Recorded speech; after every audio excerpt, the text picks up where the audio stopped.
everyone. It's really nice to be back.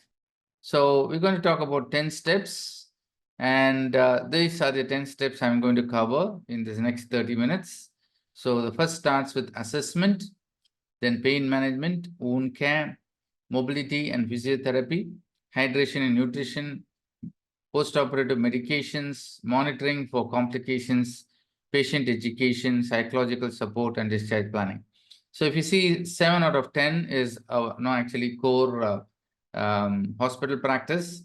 The 8, 9, and 10 are for follow-up and for the patient's comfort. So let's talk about assessment. The 3 vital things you have to do is, of course, the vital signs, surgical site assessment, and the level of consciousness and mental status. So as soon as the patient comes from the recovery to the ward, or even in the recovery, these are the 3 things which are very, very important to look at. So one is, of course, the vital signs. There are several protocols available in our hospital. It'll be, like 15 minutes for the first 1 hour, and then every 30 minutes, the second hour, and then hourly for 4 hours, and then it gets back to the routine assessment. So every hospital have got their own protocols to make sure that the patient has some close monitoring. The second is surgical site assessment. So as soon as the patient comes from the theater, the most important complication you have to look at is the bleeding. So that's something which you need to be always look out. It could be elective or emergency. So as a surgeon, and now when I go on post-operative on the evening of the surgery, this is what I look at. And the third is, of course, because of the anesthesia, you want to make sure that the patient is fully awake and the mental status is back to normal. So these 3 are the main things that we focus on assessment. So a structured approach is always better than sort of non-uniform approach. So we have Alderete score. Most of you will be familiar with it. It's usually used in the recovery areas, and it helps to determine the readiness of patients who are recovering from anesthesia. So it has got these parameters which is looked at: activity, respiration, circulation, that is the systolic blood pressure as compared to the pre-anesthetic level, consciousness, and oxygen saturation. These are the 6 things. So, five parameters, sorry. And there is a score. So score goes from 0, 1, and 2. So can't move, that is, if you look at the activity, if they can't move is 0, moving 2 extremities is 1, moving all extremities is 2. Similarly, for respiration, apneic is 0, breathing is limited or dyspnea, breathing deeply and coughing freely is 2. Circulation, as I said, it is the systolic blood pressure. If there is more than 20% increase compared to the pre-anesthetic levels, it is 0. Less than, or the symbol has been put wrongly, less than 20%. 20 to 49% is score 1, and greater than 49% is score 2. Consciousness not responsible 0, rousable on calling 1, fully awake 2, and oxygen saturation less than 90 with supplemental oxygen 0, supplemental oxygen to maintain more at 90 or more than 90, fully on room air is score 2. So based on this, the scores are calculated, and if it is more than a certain number, then the patient is fit to be moved from the recovery area. So score more than 9 is safe discharge from the anesthetic, post-anesthetic care unit. Now, this is a little bit complicated, so people have come up with much faster scores, very appropriately named as the SPEED score. The SPEED stands for S for saturation, P for pain control, E for emesis control, E for extremity movement, and D for dialogue, that is talking to the patient, how well they're able to talk back, and S stable vitals. So you see, it's got a little bit broader perspective. It talks about post-operative nausea and vomiting, and also whether they be able to talk. So this is the SPEED's criteria. So that's something which you can use if Alderete is not. We find it a little bit complicated. So that's the first thing. So assessment is better if it is structured, and you can use any of these structured assessment methodologies. The second is the pain management.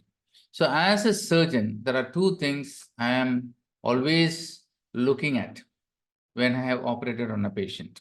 One is they should be as much as possible pain-free, and second, they should be fed, because we stop feeding the patient, and therefore it is our responsibility to make sure that they get water and electrolytes and other feeds as early as possible. So two things, I always have a lot of emphasis. First is the pain management. So the current trend is what is known as multimodal analgesia. So what do you mean by multimodal analgesia? You can see these 4 boxes here.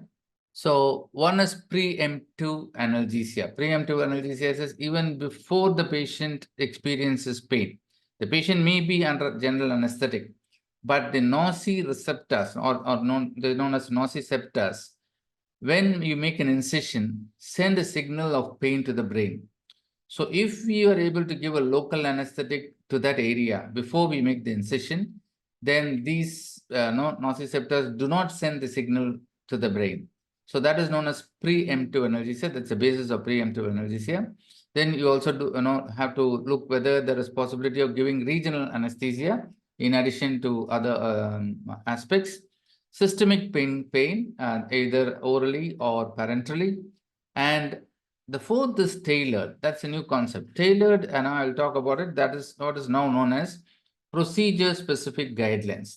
So before or even now, many hospitals and surgeons will just have a broad management plan for pain. It is not tailored to a specific procedure. So that is what is known as tailored or procedure-specific guidelines. I will talk a little bit more in detail in the next slide. And very important to do pain assessment. So pain is something which is very subjective. Therefore, you should use a proper scale to assess pain. And once the pain is beyond a certain score level, you've got to give the pain relief to the patient and keep reassessing them again. So pain management, these are the main 3 things I wanted to touch upon. So here is a example of a procedure-specific guideline. This is for a laparoscopic cholecystectomy.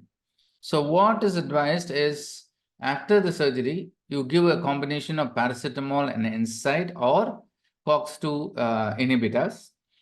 And opioids are reserved only for rescue pain. That is, if in spite of this regimen, patients are having severe pain, then you give opioid just to bring them back to lesser pain level, so that these agents will start acting.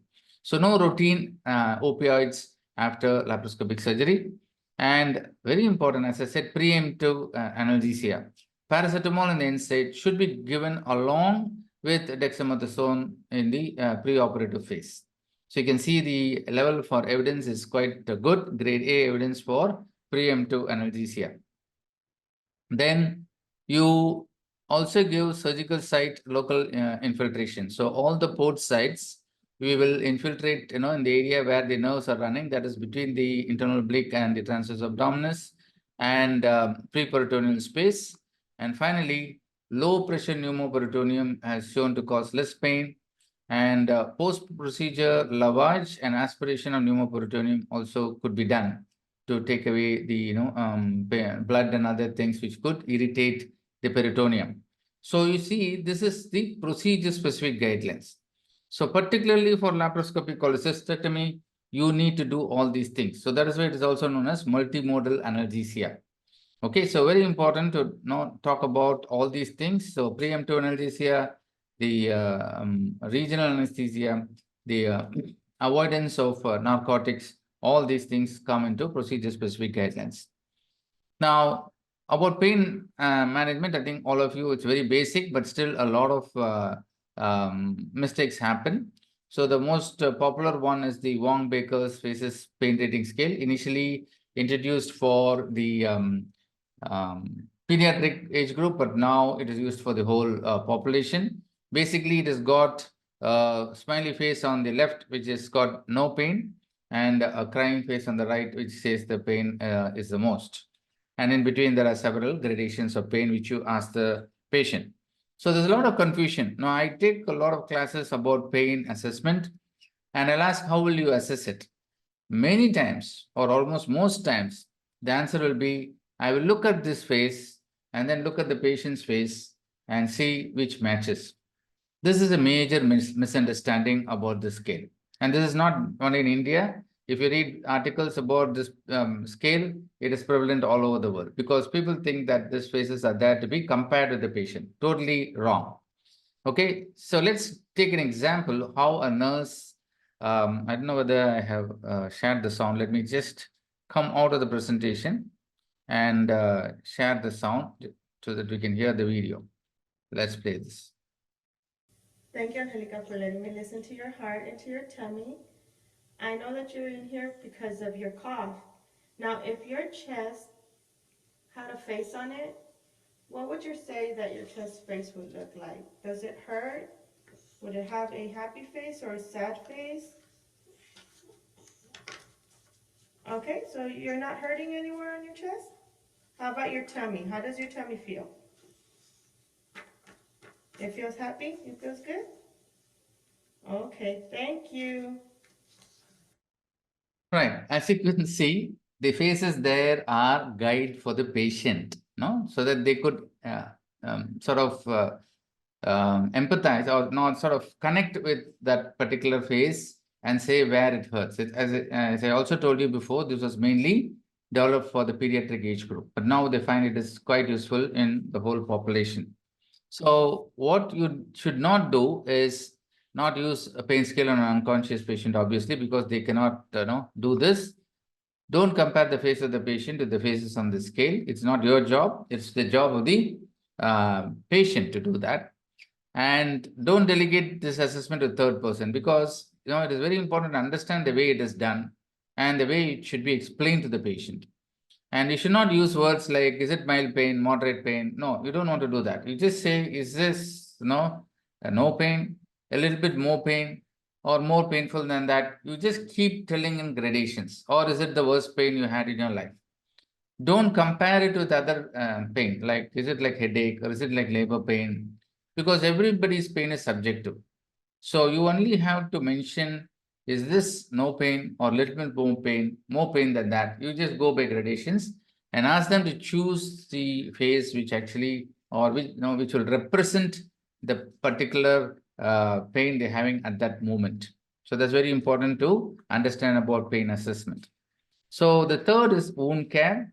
So we already had one full session on wound care. So you can also watch that video in YouTube.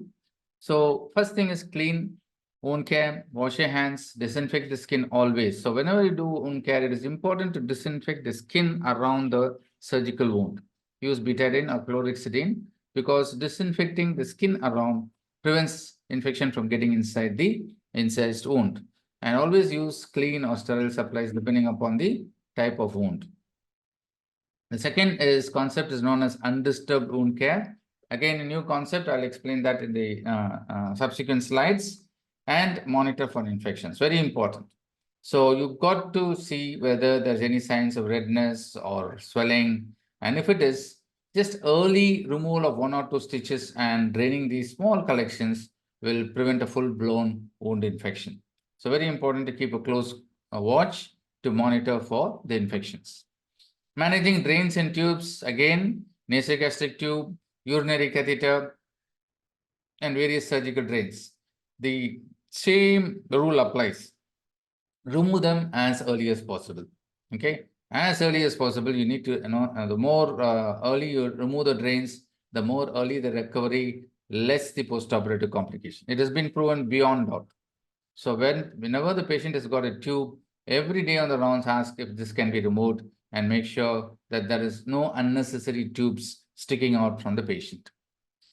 So undisturbed wound care, what is this? So basically, where surgeons are very, very keen to look at the wound.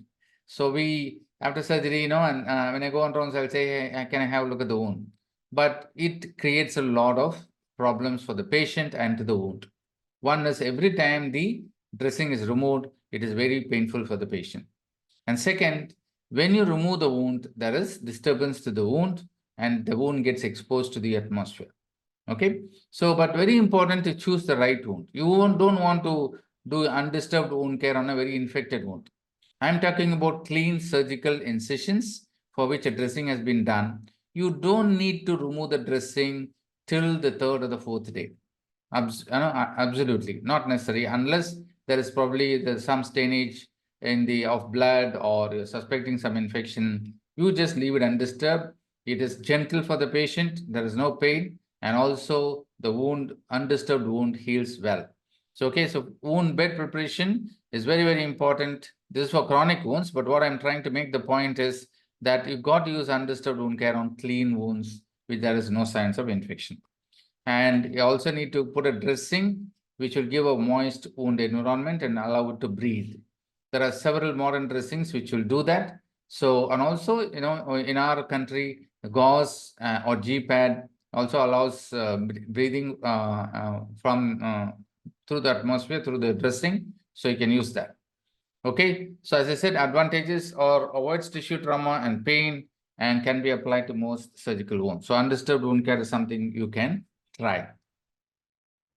The fourth step is mobility and physiotherapy. Early mobilization is the key. Very, very important. Okay, so this starts before the surgery.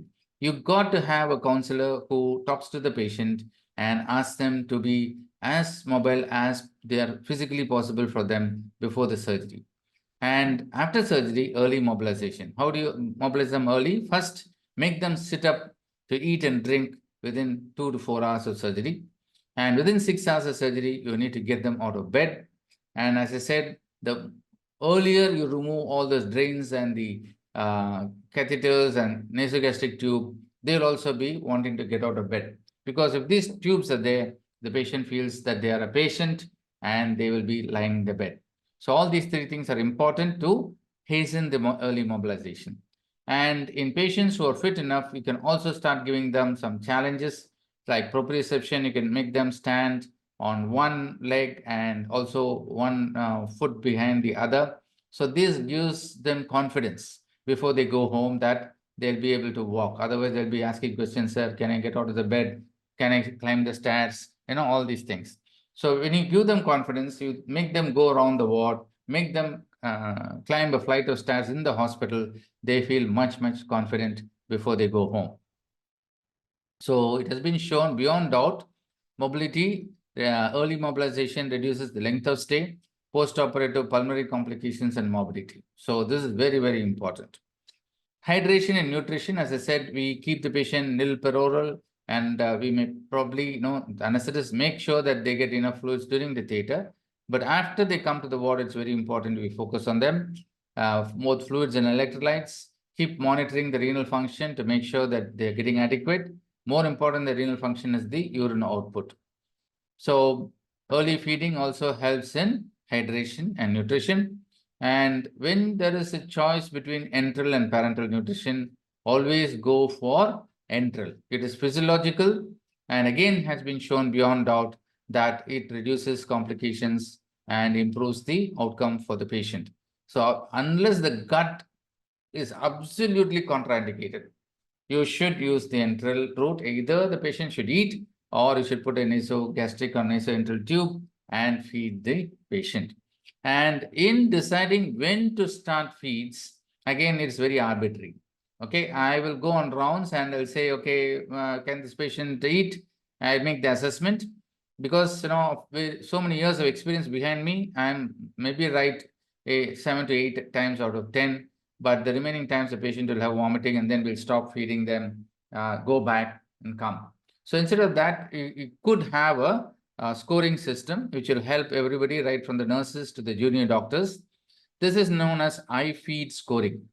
I stands for intake, F stands for feeling nauseated, E emesis, other E is for abdominal examination to look for distension, and D is the duration of symptoms. So if you look at the top row, you can see here.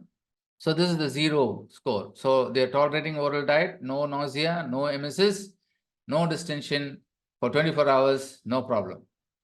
If they have limited tolerance and they are nausea, but they're responsive to treatment, just about one episode of low volume vomiting, which is non-bilious, slight distension, but no tympanic note. And it's if they last for more than 2 to 3 days, you need to be careful. If there's complete intolerance resistant to treatment for nausea and postoperative vomiting, or the vomiting is more than one episode, significant distension tympani, then you need to be careful. So 0 to 2 normal, 3 to 5 postoperative GI intolerance, another abbreviation, POGI, and greater than 6 is postoperative GI dysfunction, POGD. Okay, so we are also fond of abbreviations, right? So based on that, if it is green, then you say go. If it is yellow, you be careful, give the medications, wait and watch, and then slowly proceed. If it is red, then stop feeding, keep them on NPO and reassess after 12 hours or 24 hours. It's very simple. If you put that in practice in your hospital, now everybody, right from the resident to the CRRI, can assess and tell you whether the patient is ready for feeding or not. So iFeed system, see whether we can implement it in your hospital. Now, the sixth is medications. Basically, we are talking about reconciliation of pre and post-op medication. Patient goes to theater, new medications may be written. So when they come back to the ward, you need to do a medication reconciliation for what they have taken pre-op, to the best possible medication history where they came from home. That would have been taken at admission.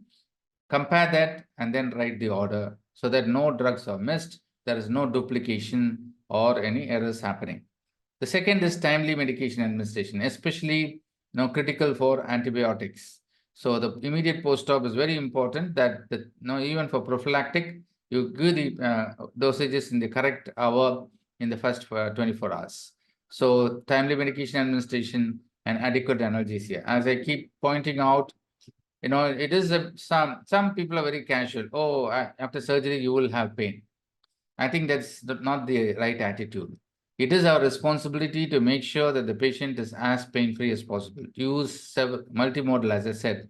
They can have an epidural, they can have patches, they can have preemptive analgesia, and also systemic analgesics. So all that multimodal, if you see, it will avoid the use of narcotics, because narcotics is a lot of things. It causes slowing down the bowel, it causes a lot of vomiting, and then increases the morbidity. So to avoid narcotics, you need to use the multimodal analgesia, give adequate analgesia so that the pain control is linear, not like this. Okay, it should not go up and down.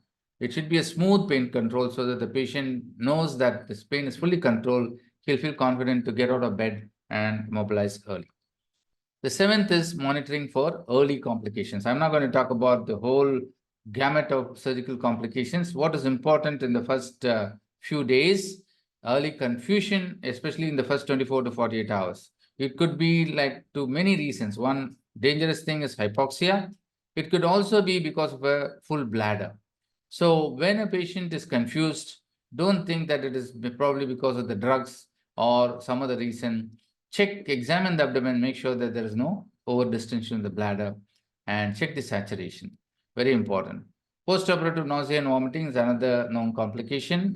A lot of anesthetic management reduces it, but still keep a watch on that. Pneumonia is the earliest postoperative complication. It can happen 2 to 3 days if the patient is lying down, not breathing deeply. So very important to encourage them to sit up, use the incentive spirometry, and thereby you avoid this complication.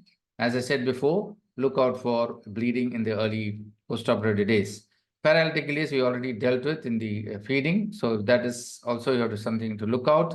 Urinary retention and DVT. So adequate DVT prophylaxis should be done. So these are the early complications, and it is better to just have a checklist and make sure that you actively look out for these things and make sure that the patient is not having any one of these things.